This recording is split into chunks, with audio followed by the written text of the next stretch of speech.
ടുണ്ടേ kebab കഴിച്ചിട്ടുണ്ടോ? ടുണ്ടേ കബാബിന്റെ ചരിത്രം അറിയോ? 17-ാം നൂറ്റാണ്ട് തൊട്ടുള്ള ഒരു ചരിത്രം തന്നെയാണ് ഈ ഒരു ടുണ്ടേ കബാബിന്. 1905 എസ്റ്റാബ്ലിഷ് ആയ ഈ ഒരു റെസ്റ്റോറന്റിനെ കുറിച്ച് പറയണമെങ്കിൽ 17-ാം നൂറ്റാണ്ടിൽ നമ്മൾ കൊണ്ടുവരും. അന്നത്തെ നവാബായ അസൗദ്ദൗള പ്രായമൊക്കെ വെക്കുമ്പോൾ പല്ലൊക്കെ നഷ്ടപ്പെടാൻ തുടങ്ങിയപ്പോഴാണ് ഒരു കോൺടെസ്റ്റ് വെച്ചത്. ഏറ്റവും സോഫ്റ്റസ്റ്റും ഏറ്റവും നല്ല കബാബ് ഉണ്ടാക്കുന്ന ആൾക്ക് രാജകീയ അംഗീകാരം കിട്ടും.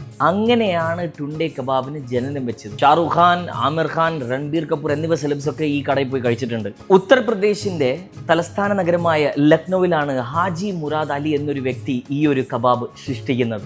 അത് എങ്ങനെ ടുണ്ടേ കബാബ് എന്നൊരു പേര് വീണു?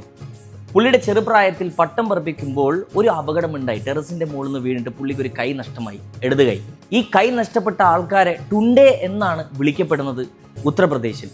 അങ്ങനെയാണ് ഈ ഒരു കബാബിന്റെ പേര് ടുണ്ടേ കബാബ് എന്നറിയപ്പെടുന്നത്. ഹാജി മുറാദ് അലിയുടെ ഗ്രാൻഡ് സൺ ആണ് ആദ്യത്തെ ഈ ഒരു ടുണ്ടേ കബാബിന്റെ ഒരു റെസ്റ്റോറൻറ്റ് സ്റ്റാർട്ട് ചെയ്യുന്നത് ലക്നൌവിൽ. അവിടുന്ന് ഇപ്പം 5-ാം തലമുറയാണ് നടത്തിക്കൊണ്ടിരിക്കുന്നത് പല പല രാജ്യങ്ങളിലും, അതേപോലെ തന്നെ ഇവിടെ UAE-യിലും. ചരിത്രം മാത്രം അറിഞ്ഞാൽ മതിയാ, ഒന്ന് ടേസ്റ്റ് ചെയ്ത് നോക്കണ്ടേ? ഞാനിവിടെ സിലിക്കൺ ഒയാസിസ് ബ്രാഞ്ചിലാണ് ദുബായിൽ വിസിറ്റ് ചെയ്തത്. ഞാൻ അവരുടെ സിഗ്നേച്ചർ ഡിഷസ് എല്ലാം ഓർഡർ ചെയ്തു. അതിൽ obviously Tunday kebab one of the main dishes തന്നെയായിരുന്നു. അടിപൊളി ഇൻഗ്രീഡിയൻസ് ഒക്കെയാണ്. മട്ടൻ കക്കൂരി കബാബ് ഞാൻ ഓർഡർ ചെയ്തിട്ടുണ്ടായിരുന്നു. ടുണ്ടേ കബാബ് ഭയങ്കര സോഫ്റ്റ് ആയിരുന്നു, നല്ല ഫ്ലേവർ ആയിരുന്നു. ആൻഡ് എനിക്ക് ഇഷ്ടപ്പെട്ടത് അവരുടെ ഒരു പറാട്ട, അതേപോലെ തന്നെ തന്തൂരി ചിക്കൻ, ഗ്രേവിയായി ചിക്കൻ കാലി മിർച്ചിയും ഷായി ചിക്കനാണ് ഞാൻ ഓർഡർ ചെയ്തത്. ഭയങ്കര ഒരു സംഭവമായിട്ട് ഫീൽ ചെയ്തിട്ടൊന്നുമില്ല. ഓക്കെ മാത്രമായിട്ട് എനിക്ക് ഫീൽ ചെയ്തിട്ടുള്ളൂ. കറാമയിലും ഇവരുടെ ബ്രാഞ്ച് ഉണ്ട്, അതേപോലെ തന്നെ silicon oasis. Signing off, team സുബ്. നാളെ ചെയ്യും.